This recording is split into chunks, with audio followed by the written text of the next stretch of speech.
How do you measure attribution on your Amazon ads? And better yet, how do you know if it's actually being attributed correctly to the correct ad? And even let's go a layer deeper there.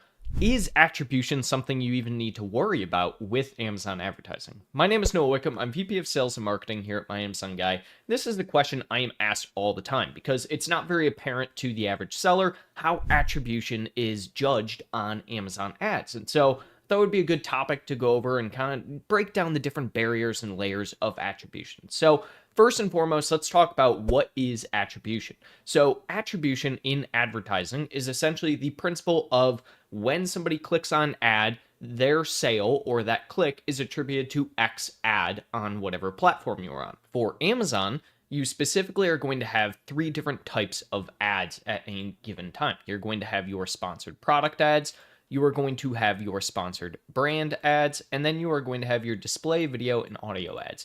We could add another layer in here and say DSP as well, but for the premise of this, we're just going to stick with those three different ad types. So what is the different types of attribution we can have? There are two different models when it comes to attribution in the first place. You either have first touch attribution or last touch attribution. For first touch attribution, it means that you are going to judge it based on whatever ad or whatever channel that person clicked on the very first time, because you are assuming that in that case, that was the one that actually interested them the most, and so you judge it based on the first touch.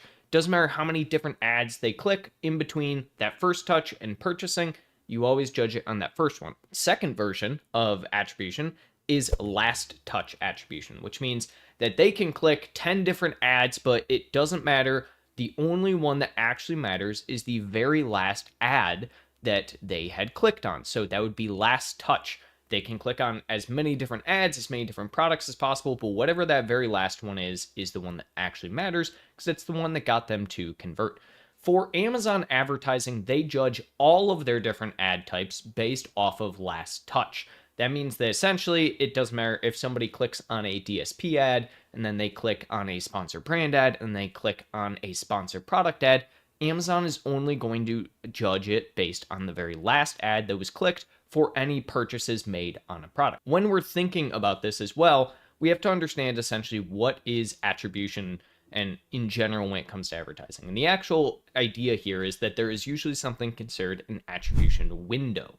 So an attribution window is basically a time frame for in which a ad can be clicked, and then Amazon, if any purchase happens of that product from that customer, is going to judge that order specifically towards your ad. Sponsored products has an attribution window of 7 days. That means that somebody can click on advertisement, and we can actually go to Amazon right now.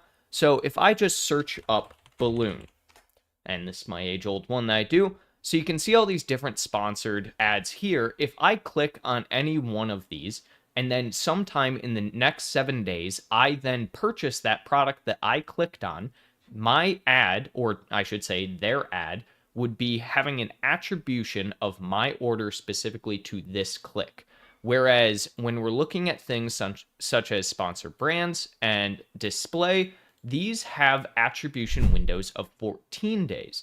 That means that essentially somebody can either click or in some cases view one of these within a 14-day period, and that would also have a form of attribution. Now, this is where things get a little tricky. And the reason that they get tricky is because both sponsor brands and display have the ability for clicks or views. So essentially for display ads, if you're doing a video ad of some kind, if somebody either clicks on it or you have a click and view, those both can be attributed to the actual sale. So anything that is a click is going to be under your cost per clicks. Anything that is a click or a view is going to be under VCPM. This means that essentially you are going to get attributed for both the views on that side.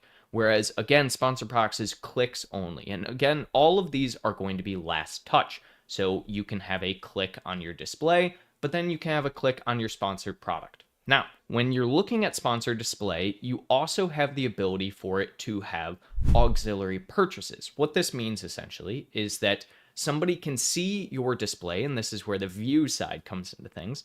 Somebody views it, and then within 14 days, they buy any form of product that you have under your sponsor brands or display. then those products purchases, even if they are not the ones they're being advertised, will also be attributed to that ad campaign.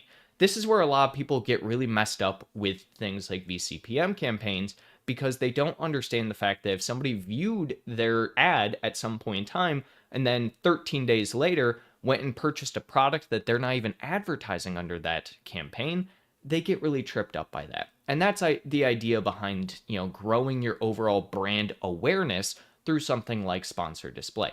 Now, if you're wanting to actually be able to granularly look at each one of these different campaign types and understand how they're targeting and where these sales are actually attributed, it's actually fairly simple. So all you're going to end up having to do is coming over to measurement and reporting, then going to your sponsored ad reports.